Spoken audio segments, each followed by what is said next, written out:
Mandukya Karika, Pranam Mantra. Om Bhadram Karne Vishnuyam Deva Bhadram Pashe Makshabhirya Jatra Sthirairange Sustuvagang Sastanu Vyashema Deva Hitan Yadayuhu Swasti na Indro Vriddhashava Swasti na Pusha Vishwaveda Swasti nastaksho Aristanemi Swasti no Brihaspatir Dadhatu Om Shanti Shanti Shanti Hari Om. The previous talk was regarding Samadhi. Why we need Samadhi? What's the utility of Samadhi? And it was mentioned Samadhi means to put put into something. Samahit, to put. So the activities of the mind, when it's pushed and put into Atman. So Atman is like that great receptacle, great container. There you push mind, and mind loses its individuality. And we all very well know how the mind works in this world. It creates all the pain that we have, all the pleasure we have, all the irritations that we have, everything that we have, our insecurities, our fears, everything is rooted only in the mind. Now, when this mind itself gets dissolved or finds a taste of Brahman, every duality is gone. And because every duality is gone, verse number 37 said, all kinds of business, all kinds of activities are gone. And absolute calm, absolute peace, well lit. It's known as Swayam Jyoti, which means it doesn't require any other kind of light, any other kind of knowledge. And it's of the kind of samadhi, stillness, etc. But above everything, it is nirvaya. Since there is no duality, there is no fear. As we had mentioned in the previous talk, and something that I would like to reiterate, Mandukya Karika is something slightly abstruse. More than that, it is sublime. Sublime. Because of this, sometimes we may feel, of what use is this? Why do we need this? Thing is, even if you can practice whatever has been said here, even if you can practice oneness for maybe 5 minutes a day, I mean, you must be getting 5 minutes a day when you can sit quietly, when no one is disturbing, whether you are in the office or at home or while traveling. Sit quietly. And for those 5 minutes, for a moment, just imagine, just imagine, just imagine that you're expanding, and you're becoming one with the universe. You're becoming one with the universe, wherever you might be, in whatever city you are, whether you be in India or abroad. Just think that this world, this universe, everything is within you. The good, the bad, and the ugly. Whatever is happening is within you. Your friends, your well wishers, your enemies, your detractors, they are all inside you. Suddenly you'll feel a calmness coming over you. Dear listeners, in the words of Swamiji, sisters and brothers, try doing it. Practice it for 5 minutes. Those of you who are initiated disciples, initiated devotees of whatever tradition, you must be doing your japa dhyan. You must be repeating the name of the Lord. Must be doing some meditation. Since you are listening to these talks, I just request for 5 minutes, whenever you remember, whenever it comes to your mind, just try to feel the oneness. You see the kind of calmness that comes over you. Suddenly you'll be relaxed. This relaxation is not some kind of hypnotism, not some kind of auto suggestion, but it comes from the slight glimpse of the truth about you. Your truth is Atman, my truth is Atman. We suffer because we don't want to be associated with it. But the way children play papa games, kids, they love their papa. Sometimes they put on their coats, sometimes they put on their pants, sometimes shoes, and they scream, Mama and Papa.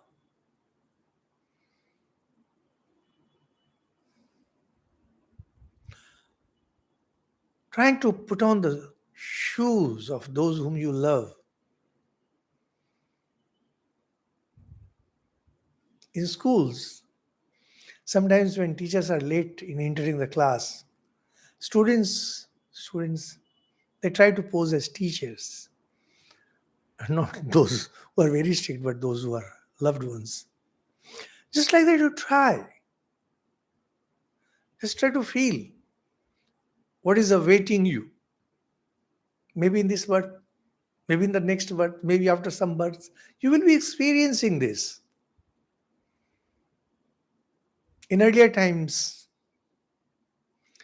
the village girls or even city girls, they used to play the game of marriage.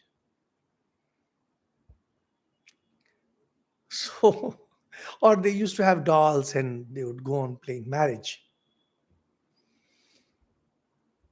They did not understand the meaning of marriage, but they enjoyed it. They might have seen somewhere. We all have read biographies of the greats. Try to practice it just in fun and see how you feel. That great feeling of oneness.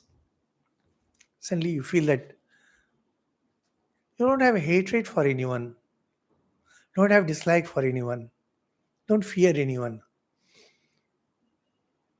You have only love for all. You only have oneness for all.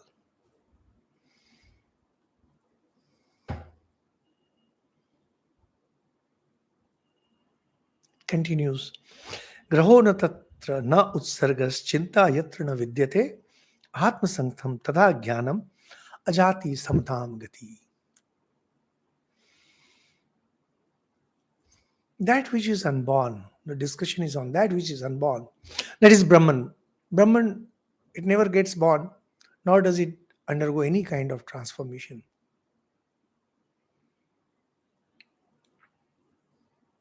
Very importantly, it was mentioned earlier that Brahma and Brahmagyan, these are one and the same thing. The knowledge itself is Brahman. We explained that, so we are not explaining it second time. We need not go on repeating things. Once you get that knowledge itself is Brahman.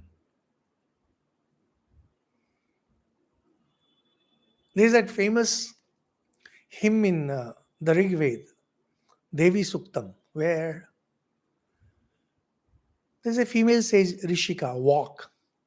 And she realizes her unity with Brahman. And then what follows after that is just marvelous expression by somebody who has realized Brahman. Dear listeners, one big problem with all of us, me the speaker, you the listener, is that every time we talk about Atmagyan, every time we think of Brahmagyan, every time we talk about becoming one with Brahman, we always think, like the moment you try to probe, you will realize that we always think as if we are going to become something. You don't become something. The way statue is carved out of a stone, we think that it will become something. The foundation will be this, outcome will be something different. But no, nothing changes. Only the knowledge changes. Knowledge itself is Brahman. See, these things are a bit subtle. And by nature we are such that we can catch only the gross. And that's why we have problem understanding all this. Once we acquire that knowledge, once we are in that Brahman, we are one with Brahman. There is nothing to give up, and there is nothing to take up.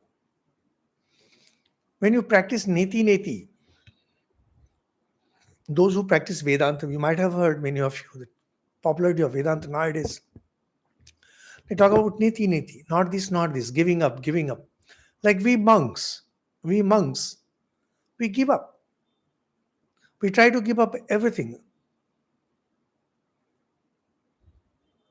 In the last ritual that we perform, every monk, anyone who is a Vedantic monk, anyone who has grown up in the traditions of Vedanta, he has to perform a particular home in front of the fire, which is famously known as a Viraja home. Viraja. Raja means dust. My personality has accumulated lots of dust from this world. That dust has to go away. How does it go away? You say that I'm giving this up. I'm giving this up. I'm giving this up. In Christian traditions, when somebody becomes a Christian father, Catholic, he takes the vows: chastity, poverty, obedience.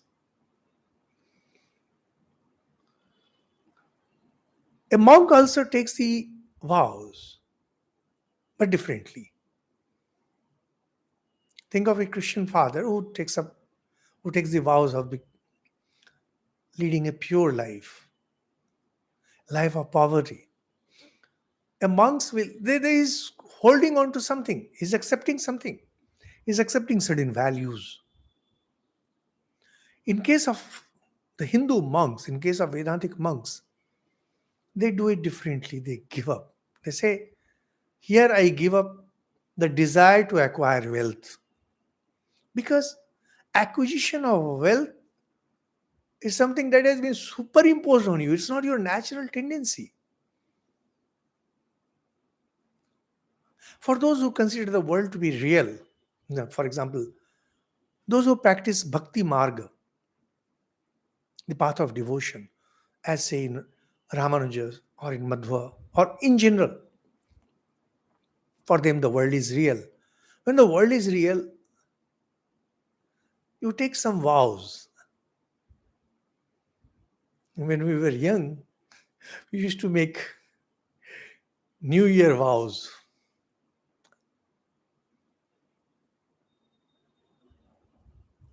And those vows used to be broken on the first day itself.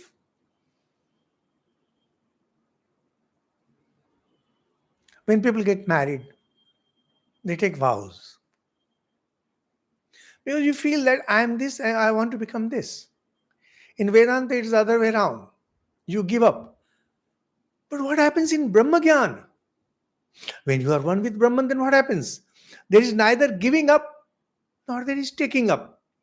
Neither you take up the vow of becoming something, nor you say that this is there and I am giving it up. There is neither neti neti, nor there is the desire to be this. Neither this, nor giving up of that. It's so profound and beautiful. Beautiful. Only you exist. Only you exist.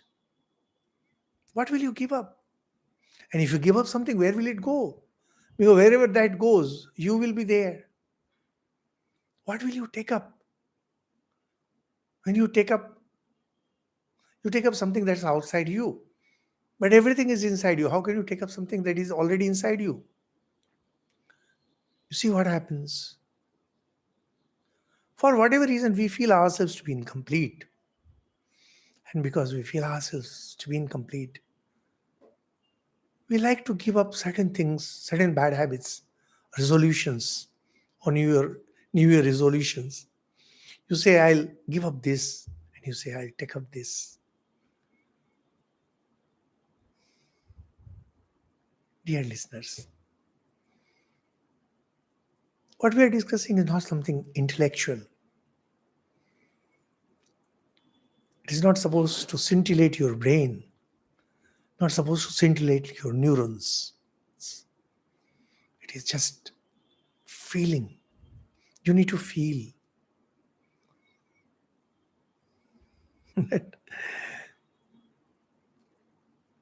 Think of an explorer, think of a scientist, think of a writer.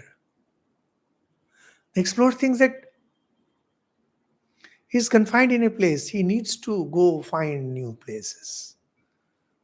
The mountain climbers, those who climb the Himalayas and other places, they feel they need to explore that. Scientists, they feel that this is an unknown area and they want to know it. A writer feels that this idea has not been expressed, it should be expressed, without realizing that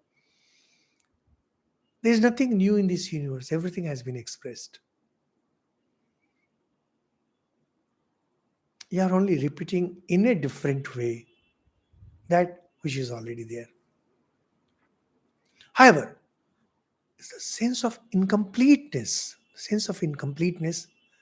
that makes us do certain things and take up certain things. For example, when you when you go out on a journey, you give up your home. When I became a monk, I gave up my home, I left my home, and I took up a new way of life. In Brahmagyan, there is neither taking up nor giving up. It's all full, nowhere to go. So there cannot be any act of commission, any act of omission, any act of giving up. Graho na tatra na utsargas chinta yatra na vidyate.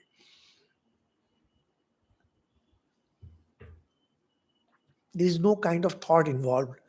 There is no giving up, no taking up. Atma sangstam tata jnanam, Atma sangstam. Your mind is completely absorbed in your Atman. Atman, that which is pure consciousness, that which is pure love, that which is pure existence. You are one with existence. There is nothing to lose for you. You are full of knowledge. You are full of bliss. We want to do something either because we feel that I wish to know. You do something because you feel that you want to have joy. And you work because you feel that your existence is in danger. These three are one and the same. Once you know you're established in that, why would you work? You will just be full of knowledge, full of joy. Problem is, if somebody is arguing with you, you cannot make him understand. Okay, like if somebody says, okay, fine, I read that. What after that? You see, these are irrelevant questions. Irrelevant questions. And we don't understand that state. Because we don't understand that state, we go on asking irrelevant questions, absurd questions, questions that have no sense.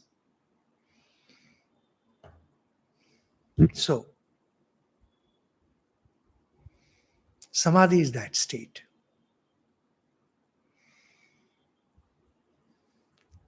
Samadhi is that state where there is no giving up, no taking up, and no thought. Because mind is not there, how can there be any kind of thought? The way heat is in fire, just in that way, You merge in that consciousness, you merge in that Brahman, and you realize that you have gone beyond life and birth and death. There's no more birth for you, no more death for you, and complete equanimity. Samatha, the word they use, samatha, complete equanimity.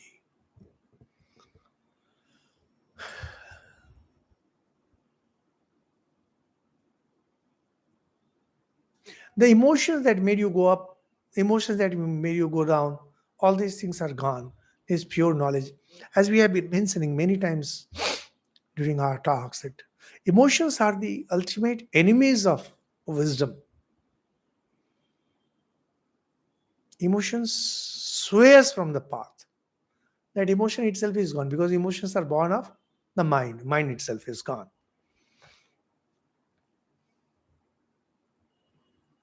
It's complete equanimity and being one with existence. There is neither birth nor death nor any other kind of transformation.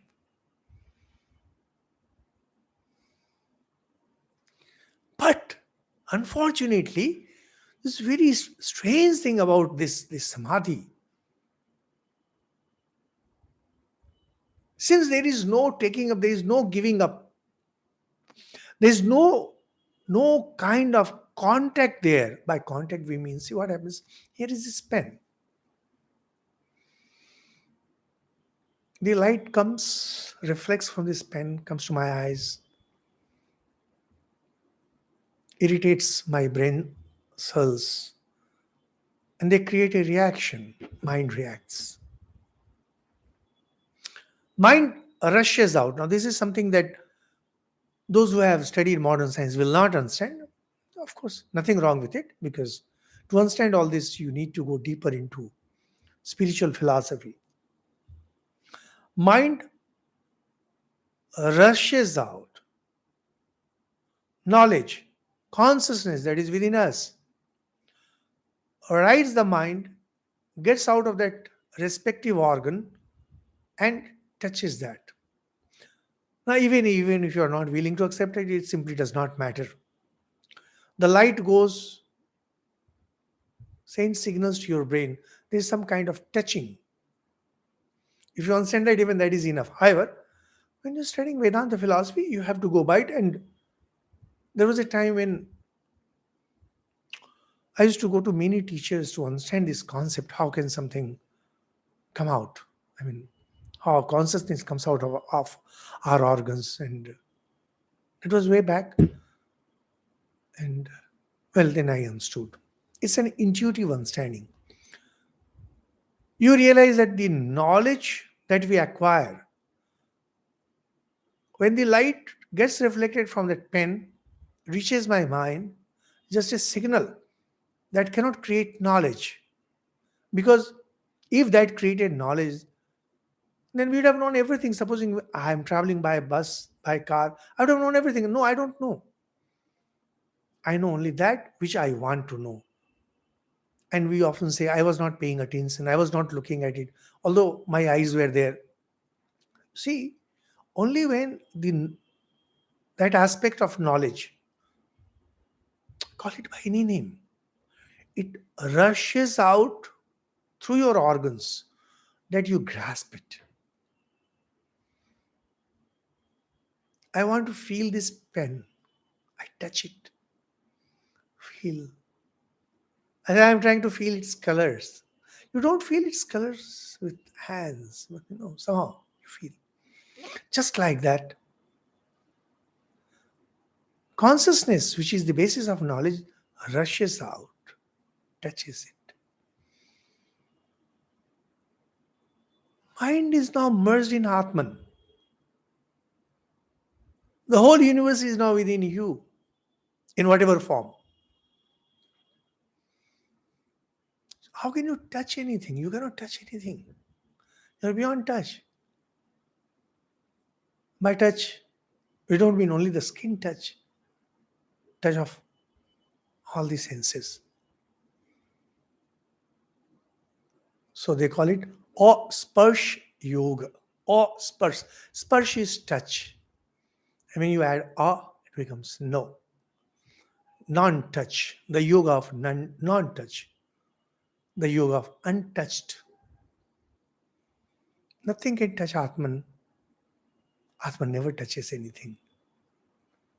You're established in that yoga of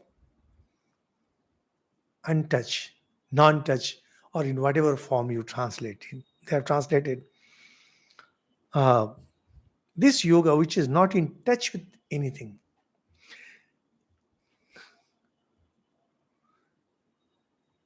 You have to form your own word. Asparsh yoga, Asparsh yoga. Those who study Vedanta, they love using these big words. These are profound. They sound so good. When I was very young, I had studied it for the first time. I loved this expression so much. I wanted to make a poster of it, Asparsha Yoga, and put it in my room. Fortunately, better since prevailed. I would have become object of laughter for all. Asparsha Yoga. What is its speciality? Says it is hard for yogis to attain. Even yogis cannot attain it. Not every yogi who is on this path can attain it. One reason for it is they are afraid of it. Durdarsha sarva yogi bhi yogino bibhyati hi asmad abhay bhayadarshinaha. A slight input of humor. The last expression, abhay bhayadarshinaha.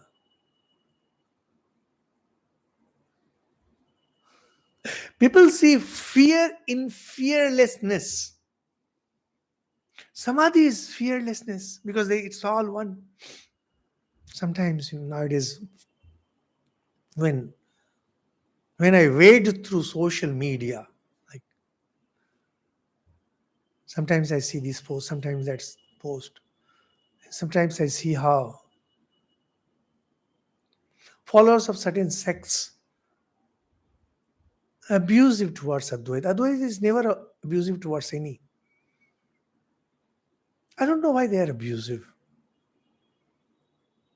Whenever Acharya Shankar replies humorously.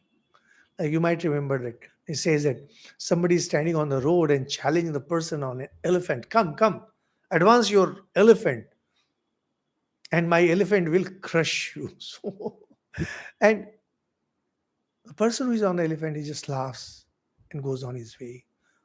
Advaita laughs and goes on his way.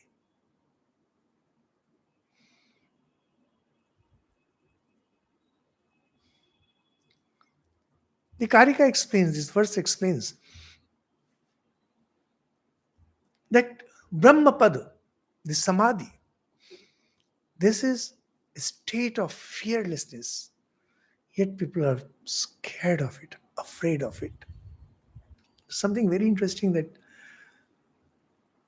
Acharya Shankar explains that this yoga, this state, is completely devoid of any kind of touch. Mind itself is not working. So, how can organs work? There is no touch, no contact, contactless, absolutely no contact. It can be realized with greatest of difficulty, durdarsha, extremely difficult. And says one reason is that it is swasangvedya, intuitive. Only you can realize it. A person who has realized it, he has realized it. He cannot convey it to others. Nor can you gain from the knowledge of others. There is no way.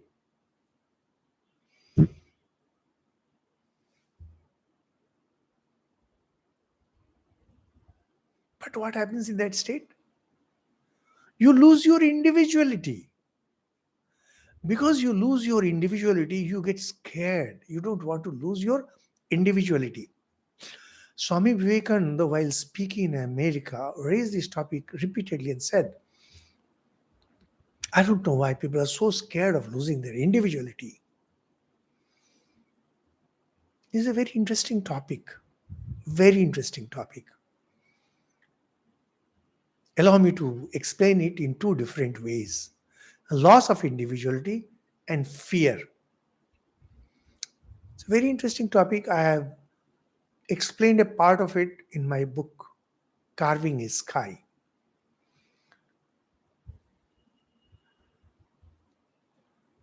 The first aspect is where,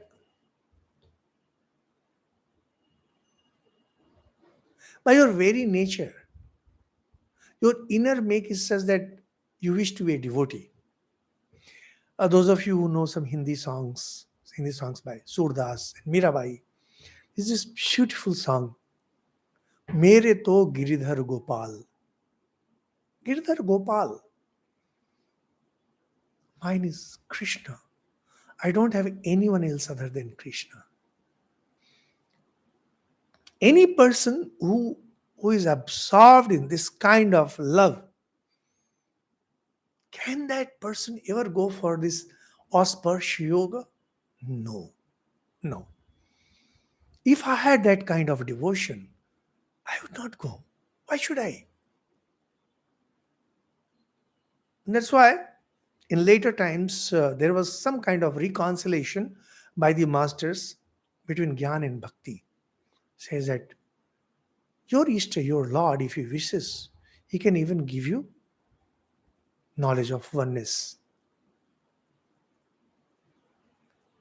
Sri Ramakrishna said that some chosen ones can return from that state of oneness and be in the world living with the help of devotion. Sri Ramakrishna himself, when he was doing that sadhana,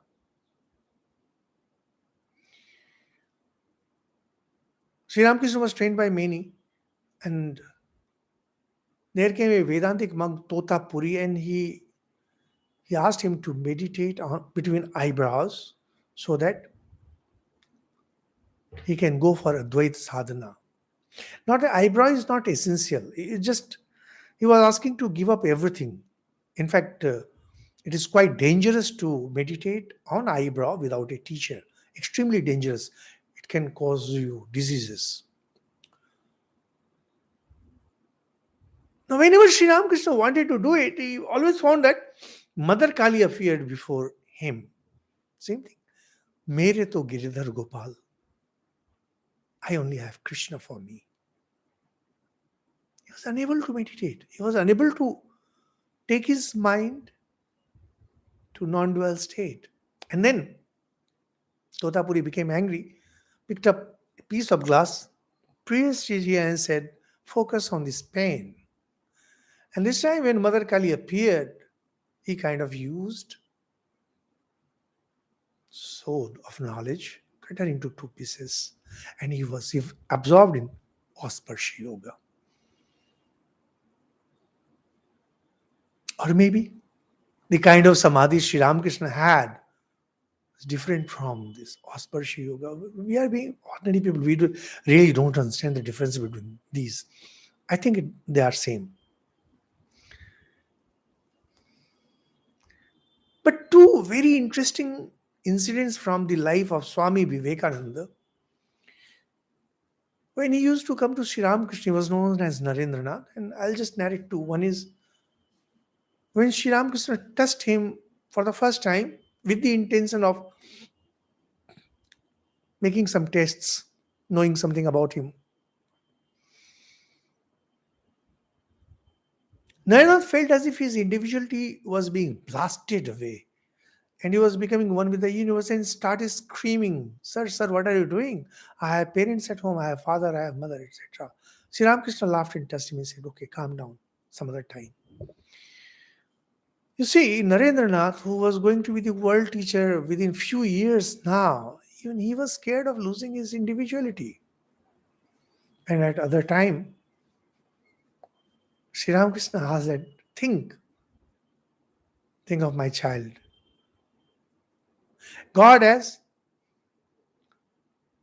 nectar. By nectar we mean amrita. Concept of amrita is not there in the uh, English language. They use ambrosia, nectar, etc. Amrita is something, it's a drink that makes you immortal. And it's a very common expression in our Indian languages, amrita, to be immortal. And think that it's in a bowl. Where will you sit? Where will you sit to drink? Raina says, I'll sit on the edge and drink. Why? He said, because if I fall into it, I'll die. And Sri Ramakrishna laughed and said, no, you can't. This is not ordinary liquid. This is the liquid of immortality.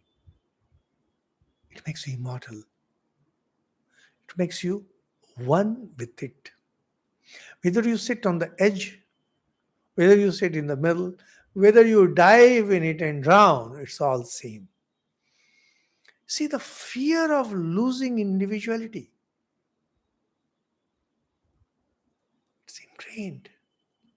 Some psychologists were doing some experiments and was it young babies, maybe a few days old. And they were just trying to take some shadows over them just to watch how they react. And when kids saw those shadows approaching, they started screaming because they felt that they're about to lose their individuality. So why are we even discussing Asparsha Yoga? Why we are discussing Samadhi? Because in this universality, actually you do not lose your individuality. Rather, you acquire universality. And the example that I used in carving a sky, and the example that I'll use, think of a plank of wood. Might have seen in wood factories and workshops many planks of wood, and they all look alike. Now, when we give it an individuality, its individuality as the plank of wood gets lost, and it gets a new individuality as a chair, say. So it may feel that it has become different from plank of wood, but no, its individuality as a piece of wood continues, but there is added individuality. Now it identifies with chair too, and as you grow further up, say ornamented chair, say a throne, your individuality is becoming of a different kind. You are losing some kind of individuality, acquiring certain kind of universality. If there is a manufacturing defect, if there is an individuality born of manufacturing defect, is a different thing. But the individuality that takes you towards universality, where you are identifying yourself with a larger whole, that's a different kind. And that kind of losing the individuality is anytime preferred. Atmagyan, Brahmagyan, Samadhi that we are discussing, all this, they give you a new kind of individuality. You lose the previous individuality, no doubt about it.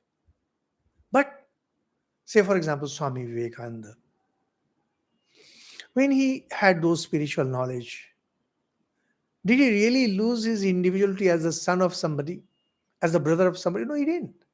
At the same time, he acquired a new individuality, which was actually universality.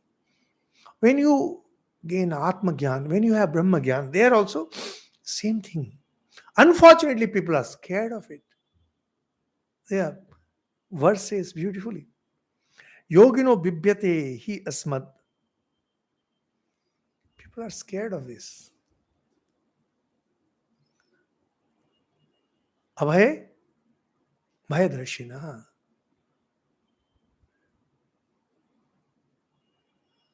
And they see fear, which is actually a state of fearlessness. So it's a very interesting thing. Very interesting. That's why people don't go for Advaita.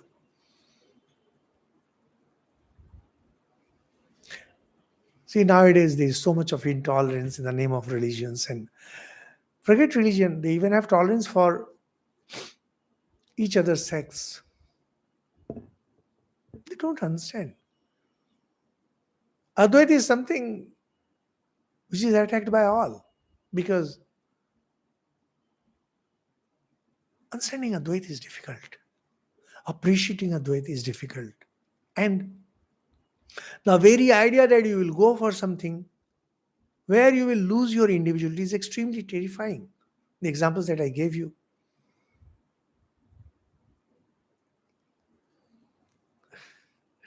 Abhay Bhai Darshina. It's an irony. It's an irony that you see fear in the state of fearlessness.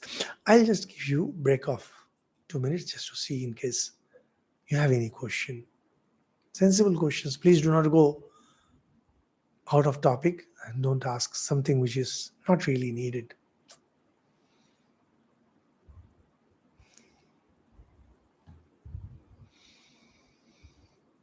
Any question? Yeah, this is slightly difficult.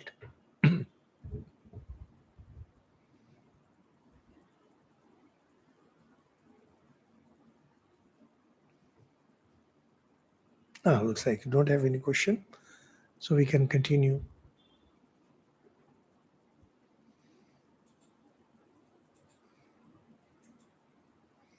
The next verse says that those who can reach that level, the highest level is okay, perfectly okay for them. But what about the ordinary minds? Not everybody can reach there. See, here I am. I have not reached that level. Now, naturally, I am not. It only shows that I am not a great yogi. I am not. I am a very ordinary yogi. Not even a yogi, just a struggler. So, what is the way out for me? This is a beautiful thing. Verse number 40. Now, verses will become extremely easy. Not quite easy, extremely easy. So, what is the way out for people who are not good enough to reach that level? What's the way out for people who are Abhay Bhai Darshina, those who are scared of all that? Manaso nigrahayat tam abhayam sarvayoginam dukkha kshaya prabodhascha apyakshaya shantirevacha. Yogis who are ignorant of non-duality, persons like us, persons like you, they have to depend on control of the mind. They have to depend entirely on control of the mind. And that's the way to attain fearlessness. That's the way to attain destruction of misery, self knowledge, and peace.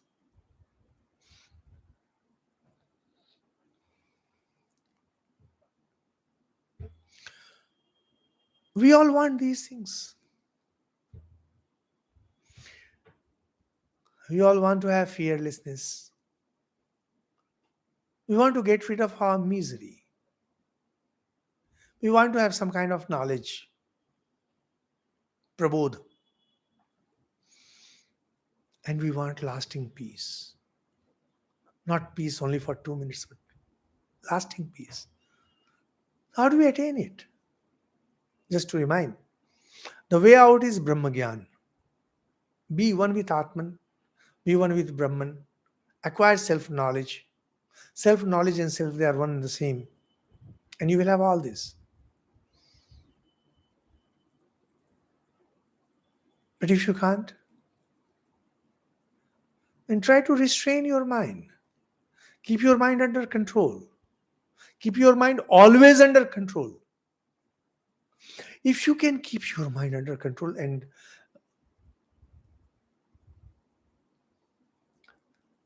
some very interesting things will be narrated. If somehow you can do it, you will acquire eternal peace, lasting peace rather, not eternal peace, lasting peace, self knowledge. At least you will have some kind of realization. You will come up from the state where you are. You'll get out of your miserable state of existence. And the fear that is assailing you all the time, you will be out of it. Mind control. Why?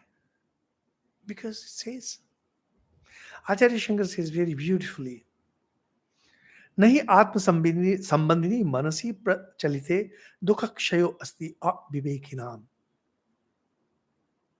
Why we suffer? Why we are miserable? This question keeps coming. Like people ask, will ever a day come when I'll stop being miserable? Dear friends, that day will never come to you. That day will never come for you. Why? Because you are an viveki. You don't have the power of discrimination. You don't have control over your mind. The term abhiveki means one who cannot distinguish, one who cannot discriminate.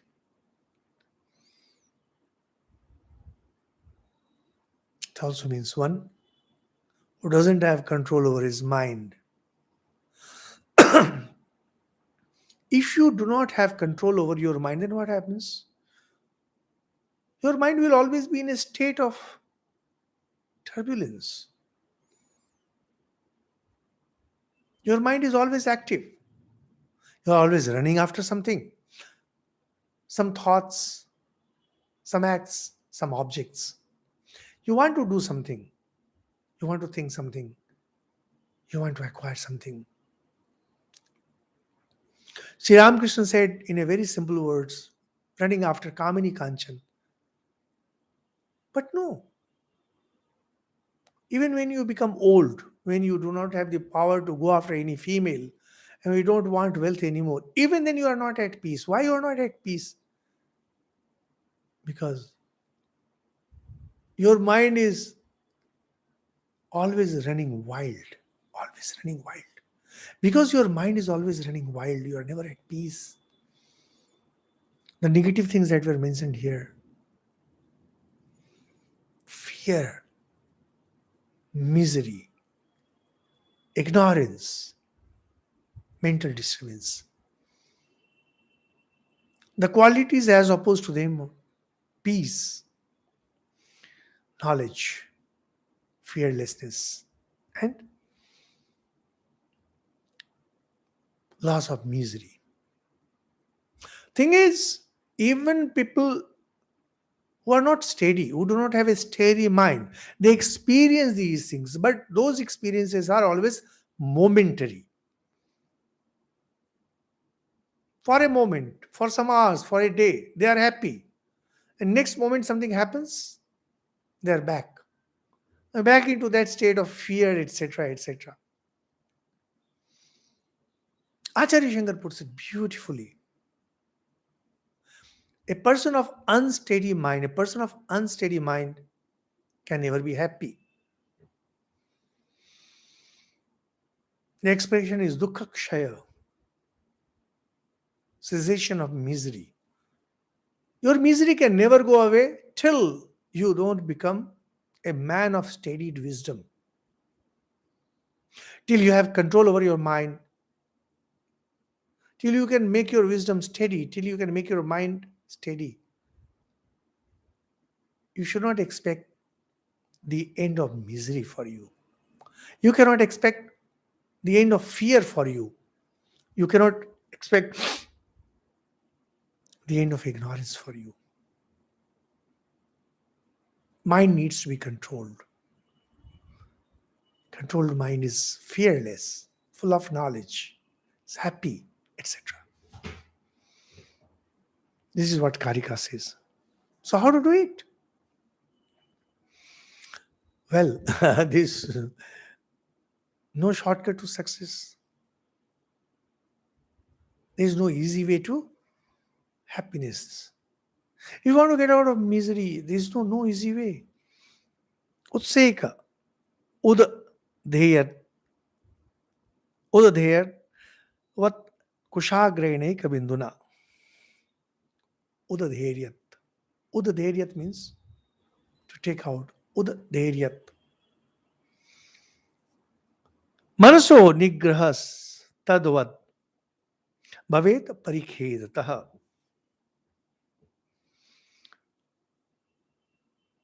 Think of an ocean. It needs to be emptied. And that emptying has to be done with a blade of grass. You take the blade of grass, pick up one drop of water, take it away. Go on doing and doing. Just imagine, forget ocean of water. Even if it was just one mug of water, one cup of water. Just imagine the amount of labor that has to be performed. Says kusa grass, it's kind of a grass. Just imagine blade of grass. Pick one drop of water from there, remove it from there. Tesham udadhe.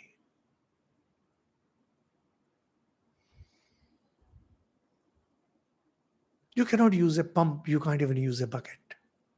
Just a blade of grass.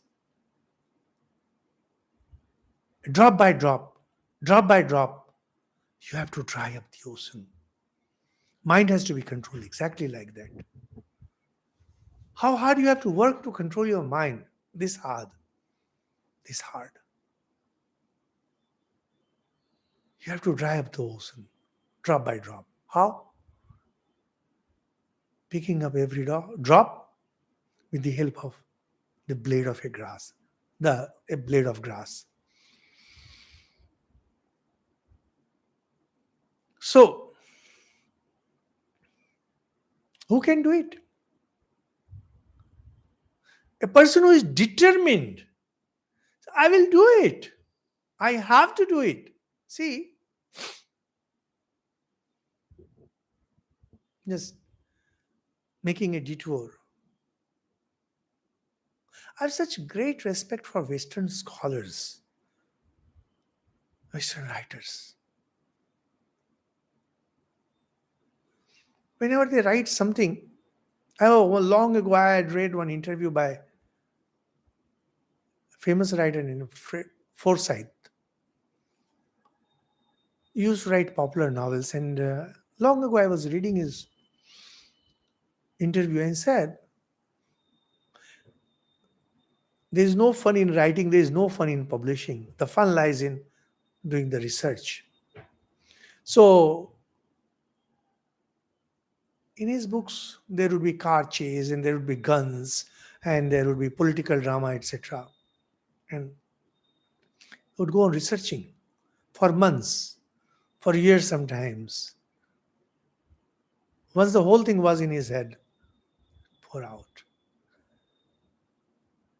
Most Indian authors, I mean, books that comes to my eyes, I mean, nowadays I don't go much for these books.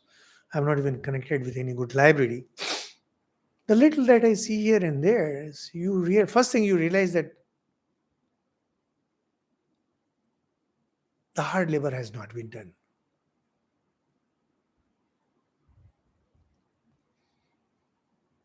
The determination, the hard work that is required to do something. And that's why most Indians end up being poets, because being a poet, you don't have to labor much. Try writing a novel, you know how difficult it is. One of my friends had beautifully said, writing poetry by ordinary people, it didn't mean the great ones. Writing poetry is like lying down under a tree. You can lie down anywhere. Writing a novel is like creating a mansion, creating a big house. It has to be constructed brick by brick. When you go by popular spirituality, it appears so easy. Spirituality is not that easy. The adamantine effort that's required, and the amount of patience that is required, and inner joy that must be there. Otherwise, you will get depressed, you will get upset, and you will give it up. The holding power has to be there. The effort has to be there. The holding power has to be there. Only when you have these two that you can continue.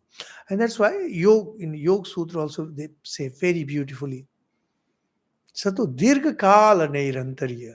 For a very long time you have to go on doing continuously with love. If you have these qualities, you will succeed. But this success is for the control of mind, not for Brahma Jnana. However, if you have control over your mind, that gives you great results. You get out of misery, you get out of fear, you gain some knowledge. So, is that enough?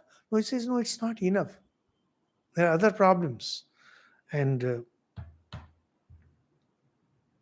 this, they say laya and vikshep. First, it requires tremendous amount of labor, and you need to hold on to that desire to do hard work. After that comes the obstacle of lay and vikshep. So we have nearly reached the end of this chapter. I hope in the next class we will be able to complete it. And then we enter the last one, the fourth, Alat Shanti. Where this? When you make a ball of fire move very fast, it appears like a circle of fire. And that is cut. Thank you so much. Om Shanti Shanti Shanti. Hari Om Tat Sat. Shri Ram Krishna.